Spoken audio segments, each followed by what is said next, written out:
In a time when people are feeling a great deal of anxiety and fear and reservations about the future, at a time when people are going to work and don't know whether or not they will have a job when they get off, and not necessarily because of their performance, but because of what's happening in the economy.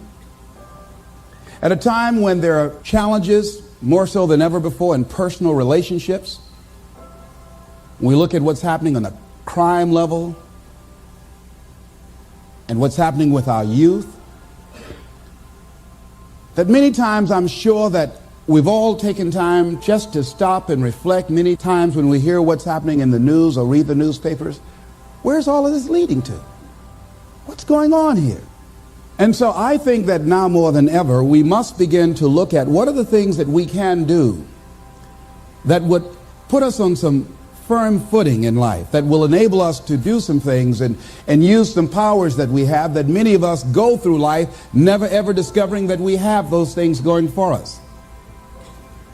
And part of that, I believe, is knowing what it is your life worth. What is it that gives your life a sense of meaning and purpose? Because once you find that, it puts you in your power place. See, if you know what your life work is, I encourage you to start working on it. If you can't do it all at one time, do just a little bit of it. And if you don't know what it is that you showed up to do, if you don't know why you're here, I encourage you to find out what your purpose is here. What is the meaning of your life? What will be different? Have you ever asked yourself that question? I've done that. I remember coming from a friend of mine's funeral, and I was reflecting on how much time I had left. And I went for a walk in a park thinking about this guy whose life was so promising. And I mean, he wasn't an old guy. He was quite young, in fact. And I thought about all of the things that he said he was going to do, and he never got a chance to do those things. And I started thinking about my own life and how much time I had left to do the things that I would like to do. And at that time, I wasn't sure what my life purpose was, what my life's work was. I wasn't sure about it at that time. And I thought about it quite a lot. I had some idea, but I wasn't convinced, and I don't think I felt worthy. I didn't believe that it could be me to do this kind of work that I'm doing right now. And I say to you that if you begin to take a conscious effort to find out what it is that you're supposed to do, I say that it can literally save your life. I said that it can literally save your life. I was telling a group of people of a study that was conducted. Dr. Larry Darcy, who wrote a book called Recovering the Soul, he said, human beings are the only living species that has achieved the dubious distinction of dying or having a stroke or a heart attack on a certain day.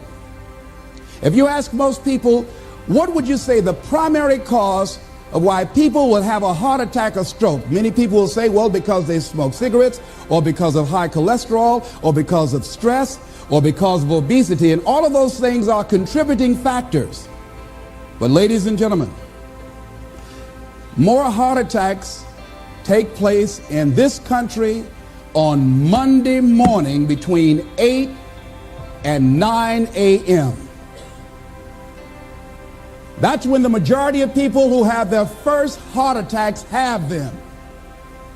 85% of the American public, according to recent studies, are going to jobs that they hate, working on jobs that do not challenge them. They get sick thinking about going. Migraine headaches after the Sunday afternoon football game or 60 minutes, the anxiety began to build. And come Monday morning, they drop dead of a broken heart. Some of you ought to think about not going to work on Monday.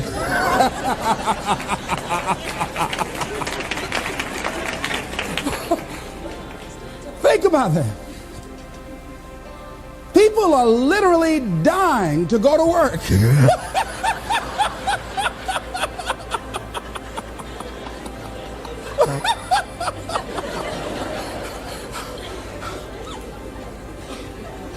Because, see, when you go to a job and you already know how far you can go, you can already see that proverbial glass ceiling.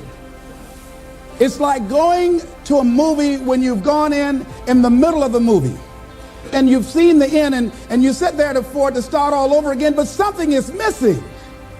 You know what the outcome is going to be. You can't get excited about going through that movie all over again. Am I correct? See, when you're going someplace and you already know how much you're going to make, you already know how far you can go, you're in a dead-end position. It erodes your self-esteem. It lowers your sense of yourself.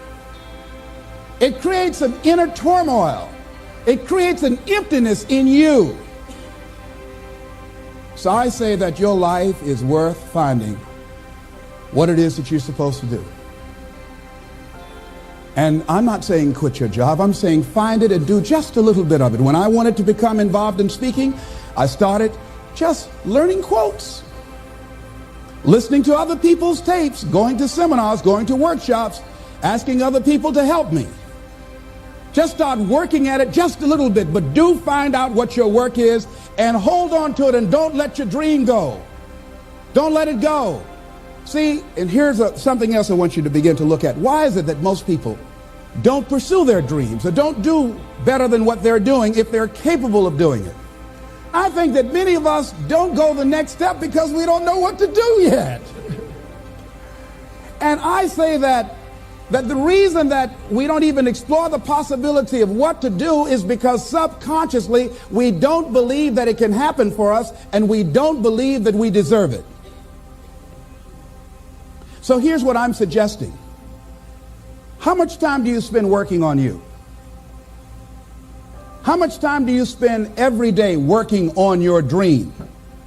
In the last 90 days, how many books have you read? In the last year, what new skill or knowledge have you acquired? What kind of investment have you made in you? So I'm saying that as you begin to look at where you want to go, if you want to make it today, and things are changing so fast you have to literally run to stand still, I'm saying that you've got to make some conscious effort to begin to work to develop you. Here's something else. Most people are not living their dreams because of fear, ladies and gentlemen. I was in Columbus, Ohio yesterday speaking for a particular Ohio department. A young lady named Karen who greeted me, who organized the event. Very talented, very skillful. And she was talking about she wanted to become involved in the consulting business. I said, why aren't you doing it? I said, you have the abilities. I said, you're not here because they like you. You're here because you're doing the job. You're making things happen. And she came up with all kinds of ideas, but finally she said, I guess I can't see myself doing it. I guess I'm afraid.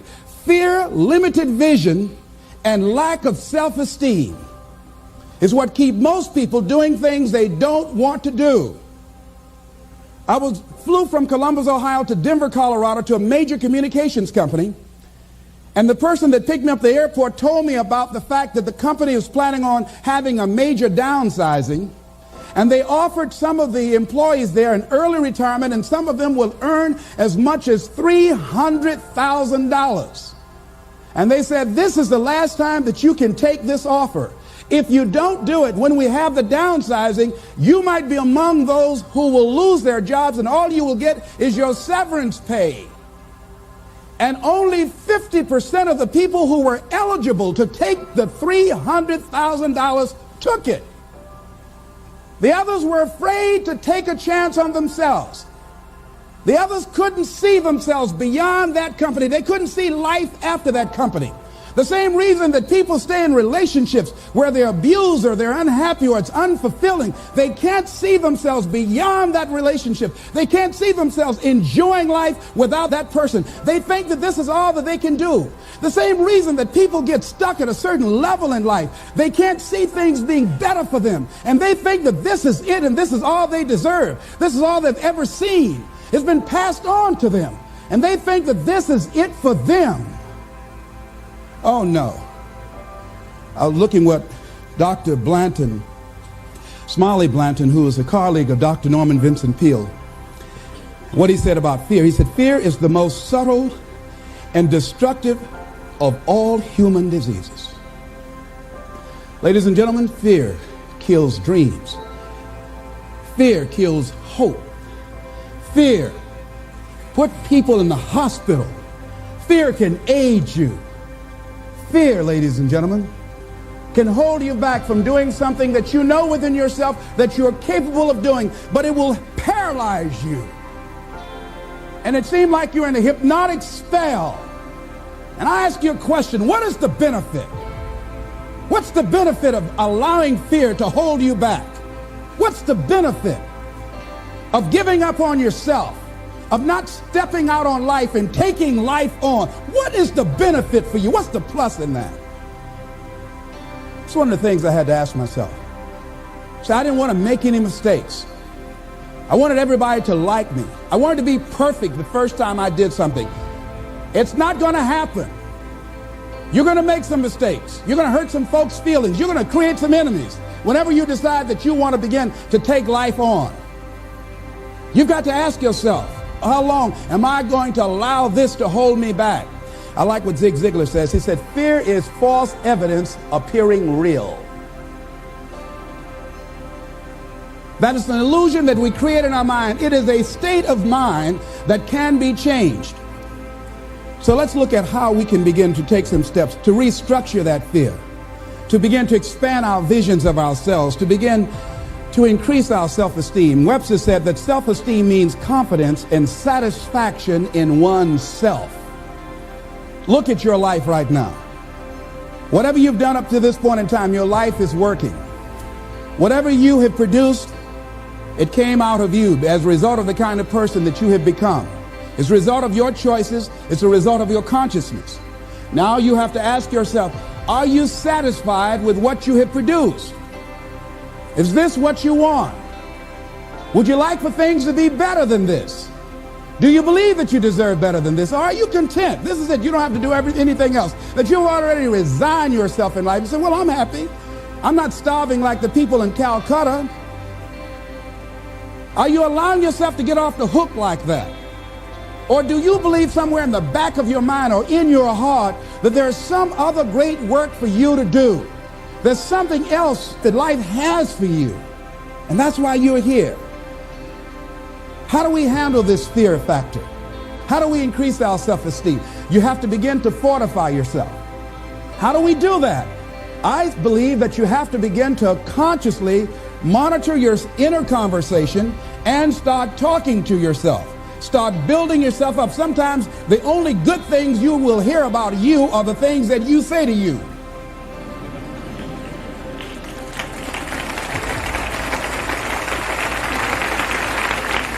Young lady that was in the audience this afternoon said to me, I told myself yesterday for the first time, I'm proud of me. And she said, I felt good about that. So I'm saying learn to be your own booster. Start building yourself up. Start encouraging yourself. Start saying, I can do this. I can make this happen. When I started thinking about becoming a speaker, I said, yes, I can do this. I can make this happen. When I start trying to convince myself I can be a businessman after flopping and failing and losing thousands of dollars and feeling stupid and dumb and having people take advantage of me because of what I didn't know, I had to talk to myself because people were saying to me that I was dumb. And somewhere in the back of my mind, I was saying, you're right. Look at what I've done. I had to say, no, Les. Hey, come on, man. Get yourself together. You can handle this. You just haven't figured it out yet. It's all right. This is your training period. This is the tuition you have to pay for what you don't know. You can do this. Other people have done it. It doesn't take an Einstein. Get you some people that can teach you some stuff that you don't know. Get you some people that have done it successfully and learn from them. Take some seminars, workshops, read some books on how to manage a business. Change the way you see yourself and begin to tend to the personal details. Understand that nobody's going to take care of your business better than you. And when I start changing that kind of mindset of beating myself up because of my mistakes and start looking at the possibility of my doing better, of my making the adjustment that would enable me to do what I want to do successfully, things begin to change.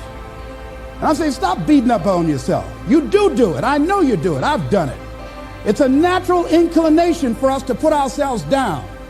See, we are born negative, I think, in a negative consciousness because we live in a negative world. See, you don't have to teach children to lie. They'll lie automatically. Did you wet in your pants? No, I did not. Well, what is that? I don't know. You don't have to encourage kids to misbehave. They will do it by themselves. You don't have to encourage them to do the wrong thing. They will do it automatically. You have to correct their behavior. So I'm saying that we have to work through the challenges of life in learning how to begin to work to fortify ourselves. Repeat after me, please. I can live my dream. I can find my purpose in life. And live my purpose. I deserve more from myself. I deserve more from life. Shake somebody's hand on your right and left and say, you deserve more from life too.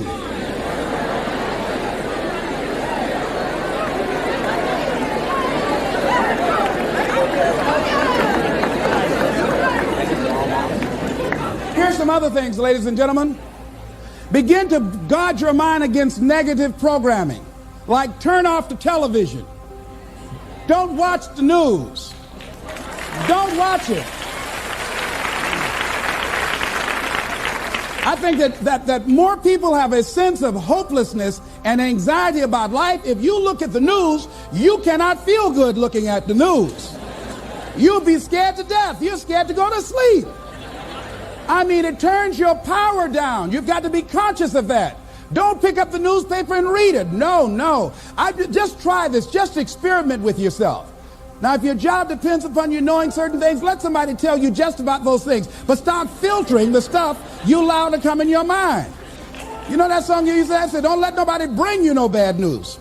I tell my staff, look here, don't tell me any bad news while I'm on the road. Let me handle it tomorrow. I don't like anybody to tell me any bad news at night before I go to sleep. I can't do anything about it anyhow. Why let me go to sleep with that on my consciousness? No, and my staff, they know that. Say, let it wait till tomorrow. And I have a period of time. Tell me bad news between 10 o'clock and 12 noon. After I prayed and meditated and read my books, I'm fortified, I'm ready to handle it. I deal with it, and then I'm out of there, and I'm going on to something else. So you've got to guard the kinds of things that you put in your mind. See, if you don't program your mind will be programmed, because human beings are goal-oriented. That's why we die of broken hearts early. That's why we're running through life to early graves. We're going through life, ladies and gentlemen, and I think that Henry David Thoreau said that most men live in quiet desperation. Most of us go through life running scared. Larry DeAngie, who I think is going to be one of the greatest motivational speakers around today, told me a true story of a friend of his, that every day when he came home from school, when he would get to a certain block in his neighborhood, there was a neighborhood dog that would chase him. And that dog would start after him barking. Boy, he would run, just running from that dog every day. Finally, he just got tired of that dog chasing him every day. He said, this dog come around here today, I'm going to take a brick or something and bust him in the head. So he was walking home that day, minding his own business. Sure enough, same area, there was that dog there. And the dog started barking, he started running, he saw a brick, and he stopped and picked up the brick and turned around, and the dog got close to him. He realized the dog didn't have any teeth.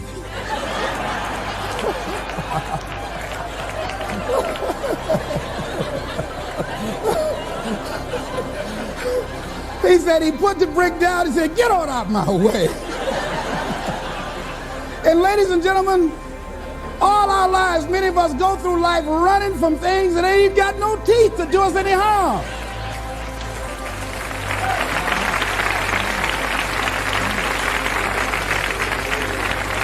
Haven't you been afraid to do something, and then after you did it, you say, whoa, if I'd known it was this easy, I would have done it before. Haven't you ever had that experience? Raise your hand. Absolutely. So we created this in our minds, false evidence appearing real. We made it real in our minds. That's why Churchill said there's nothing to fear but fear itself. That's the destructive monster. So turn off things that can contribute to your fear. Turn a deaf ear to people that all they can do is talk about how negative things are because they have bought into the consciousness of the world. Start attending workshops, seminars, listening to tapes on a daily basis to begin to recondition your mind, to retrain your thinking. Faith comes by what? hearing and hearing and hearing. Listen to things that can empower you, that can enable you to create a new reality for yourself and a new life for yourself. You might appear to be strange around most people. You know, most people think you're strange if you're happy today. People say, how you doing? I said, better than good. Whoa, what's wrong with him? Just go around smiling and watch people. Look at this. Is this a weird guy over here? Because most people don't smile. Watch them. Look at their faces in the morning. Here we go, another Monday morning. How you doing? Haven't had my coffee yet. Don't ask me. See, these people have not found their purpose in life. That's why they're grumpy. That's why they're miserable. That's why they're so negative. They're hurting and they want to hurt other people. So start practicing using programs for your mind. Seminars, books, workshops. Keep a journal. Record your thoughts, what's happening with you. Every day when you get up, have a journal near you. I use a Jack Boland journal so that I can write down my ideas. I keep it by my bed so I can write down my thoughts. See, ladies and gentlemen, we get 3 to 4 thoughts a year that if we would act on those thoughts, they could change our life. Don't say, well, I'll remember that. No, write that thought down. I got a thought today I wrote down. A friend of mine is in the hospital. His morale is low. They're talking about amputating his foot. He's got to feel very bad. So I said, you know, I'm not only am I going to see him, but I can't be there with him all the time. I said, I'm going to create a tape for him that he can listen to that will heighten his level of morale. We told him the other night, don't go to surgery. You are depressed. Your energy level is down. No, tell him not now. Don't do it now. In fact, most doctors who have any sense of awareness don't perform surgery on patients that are in a state of fear, that don't think they will make it. They wait till they're in a different state of mind. So I said, what about making tapes for people that are facing physical challenges? I said, that's a good idea. All right?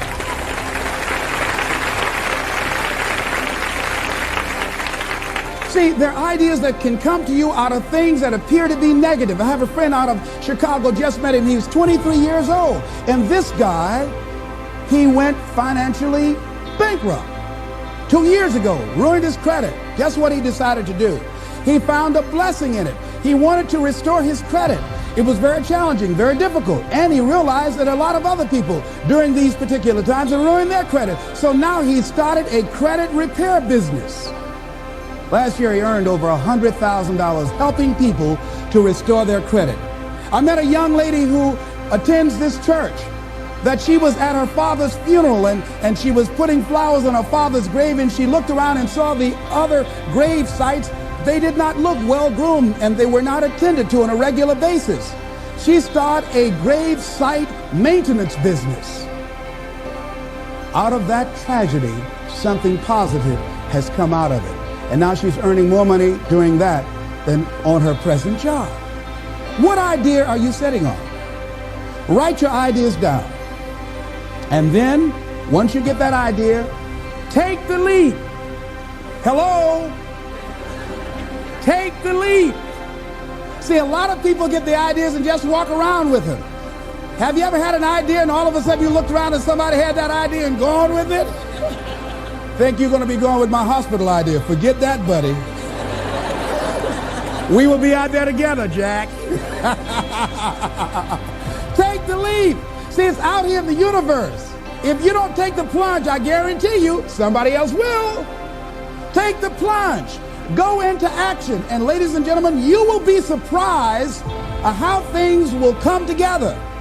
You'll be surprised. Now, you're going to have some difficult challenges. I can tell you that now. Be aware of that. Things are not going to work out exactly right. For a time they will, sometimes. And that's when life is just playing a game with you. I want you to feel good and relax. And then after a while, say, okay, the honeymoon's over now.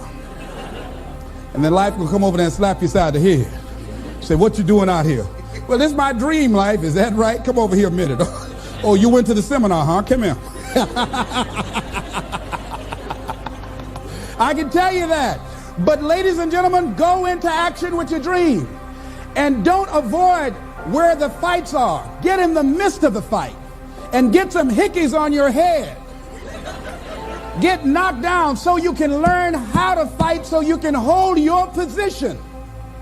See, most people don't get out in the arena of life because they don't want to fight. Most people don't get out there because they don't want to get knocked down. They don't want to be dropped to their knees. But see, you're going to be dropped whether you're on the field or whether or not you're sitting on the sidelines. You're going to be dropped. So at least get dropped for something. Don't get knocked down while you're sitting down. See, that's how most people are spectators in life. You don't want to be a spectator. You want to get out in the field where the action is, and you will be amazed. After the struggle, there will be a calm period, and things will begin to click for you. Come out here with what you got. You don't have enough money? Don't worry about it. You got the dream. You got the idea. You don't have enough resources? Don't worry about it. You need some help? Don't worry about it. You get out here in the arena, someone will look at you and become inspired and say, hey, can I help you? But if you're sitting up on the bleachers, nobody's going to ask you anything.